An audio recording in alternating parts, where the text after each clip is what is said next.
Sống chung một nhà sao mà đứa thương đứa ghét. Sống chung một nhà sao mà máu cháy không đau. Phải chăng số phận gieo nhầm đời em con ghê. Máu mùi gì đâu để ai phải thêm bấy lâu. Tuổi thân bao ngày môi cười mà rơi nước mắt. Ngước lên hỏi trời sao đành tạo hóa ra chi. Sống sao cho vừa lòng người dù bao gian khó. Tiếng ai nghĩ non từng đêm khóc trong hiu quạnh.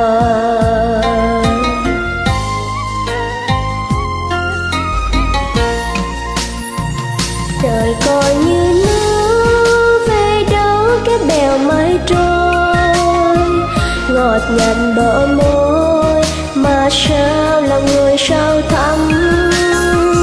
Mẹ ơi cha ơi vì sao nó rời xa con. Phải chăng bởi nghèo gạt giọt nước mắt bán con cho người.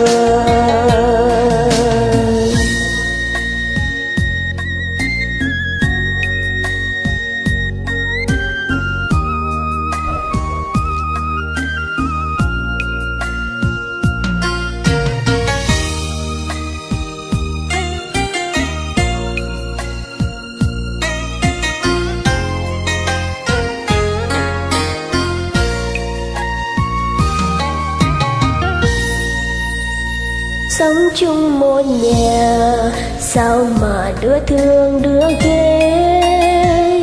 Sống chung một nhà sao mà máu cháy không đau. Phải chăng số phận gieo nhầm đời em con ghê. Mong mùi gì đâu để ai phải thêm ban lòng. Tuổi thân bao ngày môi cười mà rơi nước mắt. Ngửa lên hỏi trời sao đành tạo hóa ra chi. Sống sao cho vừa lòng người dù bao gian khó. Tiếng ai nỉ non từng đêm khóc trong hiu quạnh.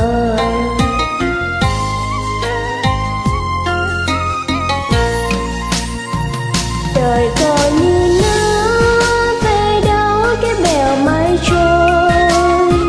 Ngọt nhạt bờ môi mà sao lòng người sao thắm. Mẹ ơi cha ơi vì sao nó rời xa con. Phải chăng bởi nghèo và giọt nước mắt bán con cho người. Đời còn như mây trôi. Ngọt nhạt bờ môi mà sao lòng người sao thắm.